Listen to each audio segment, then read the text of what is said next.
150 metre നീളമുള്ള train 450 metre നീളമുള്ള platform മറികടക്കാൻ 20 സെക്കൻഡ് എടുത്തു. ട്രെയിനിൻ്റെ വേഗത എത്ര? ഇവിടെ നമുക്ക് ട്രെയിനിൻ്റെ നീളം തന്നിട്ടുണ്ട്, പ്ലാറ്റ്ഫോമിൻ്റെ നീളം തന്നിട്ടുണ്ട്.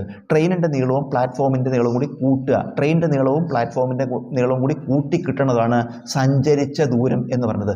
ഡിസ്റ്റൻസ് ട്രാവൽഡ് എന്ന് പറയുന്നത് ട്രെയിനിൻ്റെ ലെങ്ത്തും പ്ലാറ്റ്ഫോമിൻ്റെ ലെങ്ത്തും കൂട്ടുക.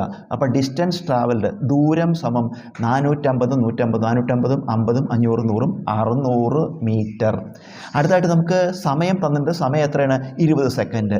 ടൈം ഈസ് ഈക്വൽ ടു 20 സെക്കൻഡാണ്. നമുക്ക് എന്താ കാണേണ്ടത്? വേഗത, സ്പീഡ് കാണണം. വേഗത കാണാൻ എന്താ സൂത്രവാക്യം? സഞ്ചരിച്ച ദൂരം ബൈ സമയം. ഡിസ്റ്റൻസ് ട്രാവൽഡ് ബൈ ടൈമാണ് സ്പീഡ് കാണാൻ. വില കൊടുക്കുക. ഡിസ്റ്റൻസ് ട്രാവൽഡ് എത്രയാണ്? 600 ബൈ ടൈം എത്രയാണ്? 20. ഇത് മീറ്ററുമാണ്, ഇത് സെക്കൻഡുമാണ്. നമുക്കിതിലത്തെ ഒരു 0 വെട്ടിക്കളഞ്ഞാൽ 60 ബൈ 2 എത്ര വരും? 30 metre per second. 30 metre per സെക്കൻഡാണ് ട്രെയിനിൻ്റെ വേഗത.